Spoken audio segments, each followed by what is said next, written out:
Hallelujah, बोलिए।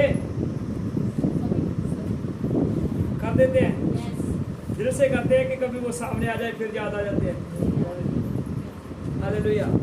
ठीक है, हम जो है चंडीगढ़ में गए थे और एक बहन थी जो चेन्नू से थी, उसने कहा था कि हम किसी अपराधी को जब क्षमा कर देते हैं और जब वो सामने दोबारा फिर आ जाती है, हाँ जी, फिर से हमें याद आ जाते हैं, हमें उस पर क्रोध आता है। तो मैं बताना चाहता हूँ, अगर हम किसी को माफ करते हैं तो दिल से माफ करना है। हालेलुया, क्या करना है? दिल से माफ करना है।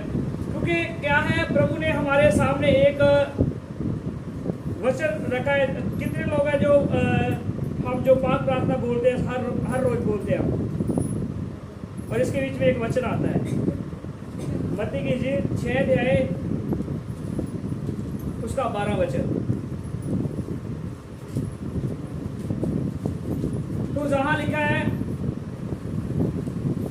और जिस प्रकार हमने अपने अपराधियों को क्षमा किया है, वैसे तू भी हमारे अपराधों को क्या कर, क्षमा कर। अगर देखिए, मतलब आसान भाषा में, अगर हम परमेश्वर से चाहते हैं कि परमेश्वर जो हमसे व्यवहार करे, हमें जो हम किसी भाई के साथ, किसी बहन के साथ जैसा व्यवहार करते हैं, परमेश्वर हमारे साथ भी वैसा व्यवहार करेगा। हालेलुया।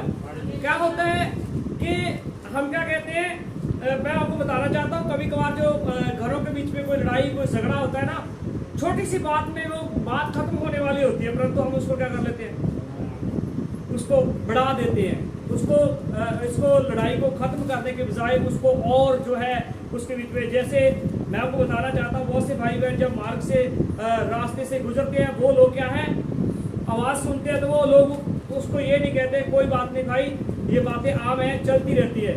तो वो और भी लोगों को जब भड़काते हैं, इधर को भड़काया, इधर को भड़काया, और वो ज़्यादा झगड़ा बढ़ जाता है। हालेलुया। प्रभु ने हमसे क्या वायदा किया है, हमने अभी पढ़ा कि अगर हम किसी को क्षमा करेंगे, हमारा स्वर्गीय पिता हमें क्या करेगा, ठीक है। गलातिया के पत्री में लिखा है, जैसा कोई इंसान बोता है सोई काटेगा। हालेलुया। तो हमने अच्छा ही बोना है, अच्छा बोगे तो अच्छा ही काटोगे। अगर देखो, एक श्लोक था कि बोया पेड़ बबूल का, आम कैसे खाएगा, लिया टिकट मेरे का तो दिल्ली कैसे जाएगा। हालेलुया। अगर हम चाहते हैं हम अपनी मंजिल पर पहुंचे, हमें जो है अनंत जीवन मिले, तो हमें सबसे पहले अपने दिल से अपने भाई को, अपनी बहन को, अपने मित्र को, अपने दोस्त को, या अपने आस पड़ोस के जो लोग हैं उनको दिल से क्षमा करना है। हालेलुया। अगर हम क्षमा नहीं करेंगे तो हमारी क्षमा नहीं की जाएगी। जितना टॉपिक तो बहुत बड़ा था, पर मैं इसको ज़्यादा टॉपिक बड़ा नहीं करूँगा, इसको छोटा सा कि आप जैसे आसान भाषा में समझ सकें। हम जाएंगे यूहन्ना की इंजील, उसका 8 अध्याय, उसका 1 से हम 11 वचन तक देखेंगे। तो जहाँ लिखा है, व्यभिचारिणी को क्षमा। हालेलुया। अगर हमारे गांव में ऐसी लेडीज हो जो सबसे गंदी हो, व्यभिचारिणी हो, या दुष्ट काम करती हो, कितने लोग उसको क्षमा कर सकते हैं? हाँ जी, इमेजिन कीजिए, हो सकता है। हम मालूम है क्या करते हैं, देखिए हमारे जो संसार का सिस्टम है, चाहे हम कैसे भी है, यीशु मसीह ने कहा कि तुझे तेरे भाई की आंख में कण दिखता है, परंतु जो तेरी आंख में लट्ठा है, मतलब खुद के, वो नहीं दिखाइए। इसका मतलब ये है कि हम दूसरों में कमियां निकालते हैं, ठीक है, इसके बीच में एक कमी है, इसके बीच में, और प्रभु यीशु मसीह कह रहा है तेरे खुद के बीच में बहुत बड़ी कमी है। हालेलुया। तो जहां लिखा है, जब यूहन्ना की इंजील 8 अध्याय पढ़ते हैं, जहां लिखा है, परंतु यीशु जैतून के पहाड़ पर गया और भोर को वह वहां फिर मंदिर में आया, और सब लोग उसके पास आए, और वह बैठकर उन्हें उपदेश देने लगा। तब शास्त्री, फरीसी और एक स्त्री को लाई जो व्यभिचार में पकड़ी गई थी। हालेलुया। कैसे पकड़ी गई थी? व्यभिचार में। यीशु मसीह जी कहाँ बैठे हैं? जैतून के पहाड़ पर गया था, और आगे लिखा भोर को वो कहाँ आ गया? मंदिर में आया, और सब लोग उसके पास आए, और वह बैठकर उन्हें उपदेश दे देगा। कौन? यीशु मसीह उपदेश दे रहे थे।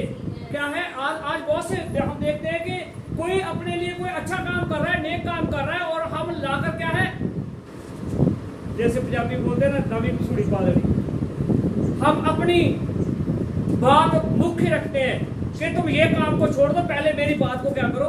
यीशु मसीह उपदेश दे रहे हैं और ये आकर कहते हैं, इन्होंने जो है जहाँ लिखा है, तब शास्त्री और फरीसी एक स्त्री को लाए जो व्यभिचार में पकड़ी गई थी, और उसको बीच में खड़ा करके यीशु से कहा कि हे गुरु, ये स्त्री व्यभिचार करते पकड़ी गई है, और व्यवस्था में मूसा ने हमें ये आज्ञा दी है कि ऐसी स्त्री पर पथराव करे।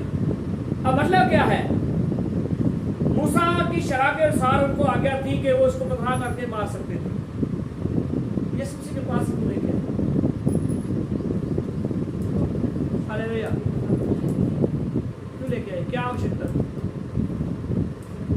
क्योंकि क्या है, मतलब परमेश्वर की व्यवस्था के अनुसार वो चाहते थे उसको पथराव करके मार्ग में मार सकते थे, वो मंदिर में क्यों लेके आए? क्योंकि वो यीशु मसीह की भी परीक्षा करना चाहते थे कि यीशु मसीह देखते, आज यीशु मसीह इसके बारे में क्या कहते हैं। जहाँ अगर आसान भाषा में कहे, वो देखते थे कि यीशु मसीह मूसा की सराह को कैसे लेते हैं। जहाँ मूसा की सराह के अनुसार परमेश्वर हमें आज आज्ञा देते हैं, पथराव करने की आज्ञा देते हैं कि नहीं देते, वो यीशु मसीह की परीक्षा कर रहे थे। हालेलुया। अब तो इस स्त्री के विषय में क्या कहता है? ठीक है, यीशु मसीह के सामने लाकर उन्होंने कहा कि जो है ये जनाब जो है वेश्या लौट करती पकड़ी गई है, व्यभिचार स्त्री है, और जो है मूसा ने हमें ये आज्ञा दी है, उसकी शरह के अनुसार, व्यवस्था के अनुसार हमें ये आज्ञा है कि हम इसको पथराव करके मारते हैं, परंतु अब तू इसके विषय में क्या कहता है? हालेलुया। हम क्या है, कभी कभार ना घर से पूरी स्टोरी बना के चलते हैं, ठीक है, हम शादी में ऐसे करेंगे, हम शादी में वैसे करेंगे, हम ऐसा ऐसे करेंगे, ऐसा ऐसे करेंगे, फिर भी हम मालूम है क्या लेके आएंगे, क्या करेंगे, क्या आदत है, हम आनाकानी करते हैं, हमें आदत है ये, होता है कि नहीं होता है? हालेलुया। और अगर हम जब शादी में या किसी में जाते हैं, हमसे सुंदर किसी के कपड़े हैं, हमें उससे क्या होती है? बोलिए सभी, बोलिए, जलन होती है कि नहीं होती है? अब ये वैसे ही था, यीशु मसीह के ऊपर वो वैसे तो सीधा कोई उसके बीच में दोष नहीं ढूंढते थे, कोई ऐसा दोष नहीं था। अब वो भी क्या कर रहे हैं, देखते हैं यीशु मसीह क्या कहते हैं। चलो मालूम है, देखता हूँ आज राजू को मालूम है कि नहीं है, आज जो है यादवेंद्र को मालूम है कि नहीं, गुरमीत को भी चलते हैं, गुरमीत को पूछते, गुरमीत को मालूम है कि नहीं। ऐसे हम एक दूसरे को क्या करते हैं, स्क्रैच कार्ड की तरह, ठीक है, देखते हैं क्या निकलते हैं, देखते हैं क्या निकलते हैं। क्या हुआ, अब उनको सब कुछ मालूम था, चाहते थे वो मार के बीच में उसको पथराव करके मार सकते थे, परंतु फिर भी वो यीशु मसीह को यीशु मसीह देखते हैं क्या कहते हैं। मालूम क्या है, वो कहते थे कि यीशु मसीह कोई ऐसी ऊटपटांग बात कहेगा उनके लिए, ठीक है, हम इसके बीच में दोष ढूंढ लेंगे कि इसमें ये दोष है, परंतु नहीं। यीशु मसीह ने जो क्या कहा, या 6 वचन में लिखा है, उन्होंने उसको परखने के लिए ये बात कही ताकि वे उस पर क्या करें, दोष लगाने के लिए कोई बात पाए। ठीक है, देखो एक खुदा का बेटा है जो इस पृथ्वी के ऊपर आया है, परमेश्वर ने उसे भेजा है, खुद कलाम जो है देहधारी हुआ है, और मेरे जैसे एक मामूली से लोग वो क्या कर रहे, यीशु मसीह की क्या कर रहे, भिक्षा कर रहे। हालेलुया। ये तो हम ऐसे कह सकते हैं कि जैसे कोई प्रिंसिपल का लड़का बच्चा पढ़ता है ना, पढ़ाई करता है, और हम आम लोग उसके पास जाके कहते हैं, देखते हैं कि प्रिंसिपल हमें डांटता है, प्रिंसिपल हमें कूटता है, मारता है, देखते हैं इसका आपका बच्चा खुद का कैसा है। हालेलुया। जब उन्होंने उसकी जो है ये जहाँ क्लियर कर दिया शेयर में कि क्या करते थे, उस पर वे दोष लगाने के लिए कि कोई बात पाए, परंतु यीशु झुककर उंगली से भूमि पर लिखने लगा। हालेलुया। मतलब क्या है, यीशु वो उनके बीच में बात ढूंढ रहे थे, यीशु मसीह ने कोई बात ही नहीं की। हालेलुया। यीशु मसीह ने कोई बात नहीं की, ठीक है, वो उंगली के ऊपर सीधा बाइबल के बीच में लिखा हुआ है, यीशु झुककर जो है उंगली से भूमि के ऊपर लिखने लगा। जब वे उससे पूछते रहे और उसने सीधे होकर उनसे कहा। सबसे पहले यीशु मसीह ने लिख दिया है, ठीक है, मनूर ऐसे करता पकड़ा गया, भाई फलाना ऐसा, ढिमकाना ऐसा, ऐसा ऐसा, सब के बारे में डिटेल लिख दी है, ठीक है। फिर भी वो क्या कर रहे हैं, जब वे उससे पूछते ही रहे तो उसने सीधे होकर उनसे बस एक ही बात कही, एक ही बात, ठीक है। क्या है, जैसे हम सही समय के ऊपर एक वचन या एक बात बोलते हैं, वो ऐसी औषधि के समान होती है कि उसके लिए वह एक मतलब रोगी को उठाने के जैसी होती है कि रोगी उठ खड़ा होता है। और एक हम ऐसी बात कहते हैं जो लोग लड़ रहे हैं, और एक ऐसी बात कहते हैं उससे और जलन पैदा हो जाती है। तो क्या हुआ, यीशु ने जो है सीधे होकर उनसे कहा, तुम में जो निष्पाप हो वही पहले उसको पत्थर मारे। हाँ जी, पत्थर तो सभी के पास था ना, ठीक है, पक्की तैयारी करके आए थे। मैंने बताया ना कि उनकी तैयारी तो ठीक है, बस यीशु मसीह बोले कुछ पहले, यीशु मसीह के बीच में दोष ढूंढेंगे, इसका तुम्हारे में मालूम है हमें कि ये व्यभिचार में पकड़ी गई हो। यीशु मसीह ने सबसे पहले लिख दिया, लिखने के बाद अब एक वचन कहा कि जो निष्पाप है, मतलब जिसने कभी पाप नहीं किया, जहाँ अगर किसी ने जो आज तक अपने हाथ को, अपनी आंख को, अपने हृदय को जो है पाप के बीच में इसको नहीं गिराया, अब आगे क्या होगा। हाँ जी, वो बड़े ऊंचे ऊंचे बोलने वाले, बड़े यीशु मसीह की परीक्षा करने वाले, तो बैल के बीच लिखा है, फिर वह झुककर भूमि पर उंगली से फिर लिखने लगा। कुछ उसने पहले लिखा, ठीक है, बैल के बीच लिखा कि वो लिख रहा था, तो लोग जब बार बार उसको पूछ रहे थे और उसने एक वचन बोल दिया, एक वचन बोल दिया, और उसके बाद यीशु मसीह द्वारा फिर भूमि पर लिखने लगा। हालेलुया। परंतु वे ये सुनकर बड़े से लेकर छोटे तक एक एक करके क्या हो गए, निकल गए, चले गए। यीशु अकेला रह गया और वह स्त्री वही बीच में खड़ी रह गई। हालेलुया। अब देखिए कितना ये कैसा दृश्य होगा, ठीक है, क्योंकि पत्थर मारने वाले की गिनती कितनी होगी, बहुत ज्यादा होगी ना कि कम होगी, और जो है पत्थर ना मारने वालों में केवल कौन है, एक ही है, प्रभु यीशु मसीह, ठीक है। हो सकता है यीशु मसीह के स्थान पर कोई हमारे जैसा होता ना, तो उस स्त्री के तो पढ़ते पढ़ते थे, पत्थर हमारे यीशु भी पढ़ते। हालेलुया। क्या है, प्रभु का दास कहता है कि प्रभु यीशु मसीह का दास संत पौलुस कहता है कि आप मेरे लिए विनती किया करो कि मैं क्या करूं, जब मैं बोलूं बुद्धि और ज्ञान से बोलूं। तो क्या है, परमेश्वर का मैंने जो है आपको वीरवार को बताया था कि यीशु मसीह जब 12 वर्ष के थे ना, जब वे फसह के त्योहार पर गए थे, तो तब लोगों ने यीशु मसीह के बारे में बड़ा आश्चर्य किया। जब यूसुफ और मरियम गए और जो उस बेले के बीच में रह गया था, तो वो वापस गए थे ना उनको ले जाने के लिए कि यीशु बेले में क्या है, खो गया है। तो वो गए, तो वो जब उनके साथ फरीसियों के साथ, शास्त्रियों के साथ, ग्रंथियों के साथ जब बातें करें, तो यूसुफ जी आपका जैसे कहते हैं किसी को संदेह होता है, संदेह होता है ना, नहीं ऐसे उन्होंने बहुत बार जो है यूसुफ को कहा, और यूसुफ ने कहा हाँ ये मेरा क्या है। अब यीशु मसीह जी 12 वर्ष की आयु में जो है उनके पास इतना ज्ञान था, इतने वो परमेश्वर के वचनों के द्वारा, परमेश्वर के कर्म के द्वारा वो भरे हुए थे। तो अब तो वो यीशु मसीह सेवकाई में निकल चुके हैं, अब तो पूरी तरह से तैयार है। तो इन्होंने क्या कहा, एक ही बात कही कि पहले और पत्थर मारे जिसने कभी पाप ना किया हो, और उसके बाद यीशु मसीह फिर भूमि का ऊपर जो है लिखने लगे। परंतु भी ये सुनकर बड़े से लेकर छोटे तक एक एक करके निकल गए, और यीशु अकेला रह गया और वह स्त्री उनके बीच में खड़ी थी। मैं आपको अगर आज पूछना चाहूँ, यीशु मसीह के स्थान पर हम होते तो क्या करते?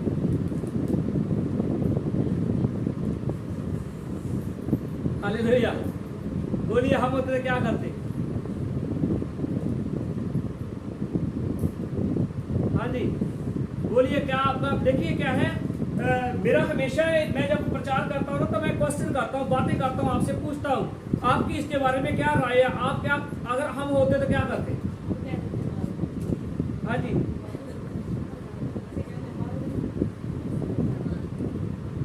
नहीं, अब वो तो चले गए हैं ना, बड़े से लेके छोटे तक सब चले गए, अब केला केला यीशु है और बीच में वो औरत खड़ी है।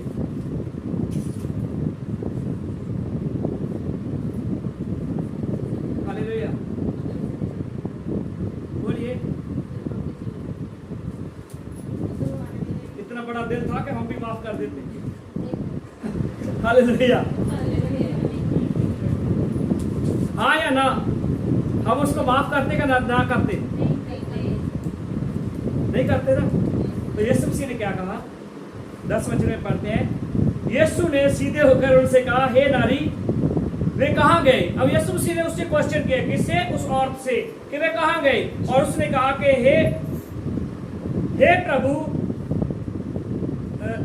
यीशु ने सीधे होकर उससे कहा कि हे नारी वे कहाँ गए, और क्या किसी ने तुझे दंड की आज्ञा ना दी? और उसने कहा, हे प्रभु किसी ने नहीं। यीशु ने कहा, मैं भी तुझ पर दंड की आज्ञा नहीं देता। और मैं फिर यीशु मसीह ने उससे एक ही बात कही कि तू आगे से फिर पाप ना कर। हालेलुया। हम होते तो यीशु मसीह के स्थान पर हम होते ना, मैं बताना चाहता हूँ क्या है, इंसान जो भी मनुष्य है उसके जीवन के बीच में बुराई इतनी है कि सबसे आप अपने आस पड़ोस के साथ कम और अपनी बुराई के साथ, अपनी आदतों के साथ हम ज़्यादा नहीं करते हैं। लड़ते नहीं लड़ते, हमारा युद्ध होता है कि नहीं होता है? होता है उनके साथ ही। प्रवेश का दास संत पौल से कहता है कि मैं अपने शरीर को क्या करता हूँ, मारता हूँ, कूदता हूँ और इसे क्या करता हूँ, वश में करता हूँ। तो हम भी अपनी आदतों के लिए क्या करना चाहिए? अपनी आदतों को छोड़ने के लिए प्रार्थना करनी चाहिए, विनती करनी चाहिए। और देखिए यहाँ अब क्या हुआ, यीशु मसीह ने बस कहा कि अगर वो चले गए तो जा, मैं भी तेरे पर दंड किया गया। हालेलुया। यीशु मसीह ने क्या कर दिया? उसके पाप क्षमा कर दी। और उस जो उसका पाप था वो छोटा था कि बड़ा था? बहुत बड़ा था। ठीक है, इसलिए क्या है, हमें परमेश्वर से मांगना चाहिए कि मुझे माफ करने वाला, क्षमा करने वाला। मैंने कहा ना कि अगर हम वहाँ होते तो हमारा इतना बड़ा दिल है क्या माफ कर सकते? तो परमेश्वर से मांगिए कि मुझे बड़ा सारा दिल दे, मुझे बड़ा सारा हृदय दे, कि मैं अगर मेरा कोई भी कैसा भी गुनाह क्यों ना करके चला चाहे, मैं अपने दिल से कहूँ कि परमेश्वर मैं इसे क्षमा करूं। हालेलुया। परमेश्वर आपको बच्चों को जरा आशीष दे। आज हमने, क्योंकि मैंने पहले बताया कि टॉपिक तो बहुत बड़ा है, पर क्या है, इसको एक ही बात में एक ही दिन में नहीं पूरा हो सकता। हालेलुया। तो परमेश्वर जो है हमें हमारे सामने एक प्रॉमिस रखता है कि अगर हम किसी के पाप क्षमा करेंगे तो हमारे भी क्षमा किए जाएंगे। और अगर मैं कहूँ कि आप परमेश्वर से चाहते हो कि परमेश्वर हमारे साथ कैसा बर्ताव करे या कैसा बिहेव करे, तो हमें भी क्या करना चाहिए? क्षमा करने वाला मन चाहिए परमेश्वर से। ठीक है, हम क्या है, हम परमेश्वर से वह वस्तुएं मांगते हैं जिनकी हमें आवश्यकता नहीं है।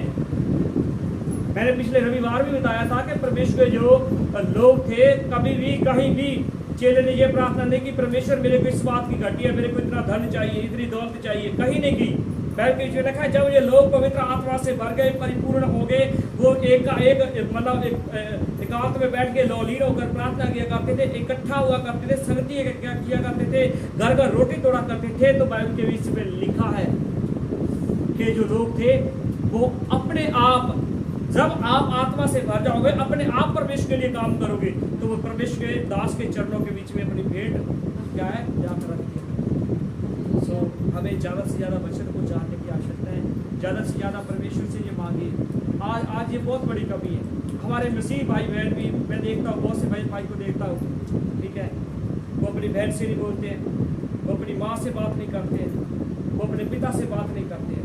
ठीक है, तो अपने आप को परमेश्वर के चरणों में दीप कीजिए, परमेश्वर से मांगिए कि परमेश्वर मुझे क्षमा करने वाला हृदय दे, मुझे क्षमा करने वाला ऐसा आत्मा दे, वो दयावंत आत्मा दे कि मैं भी किसी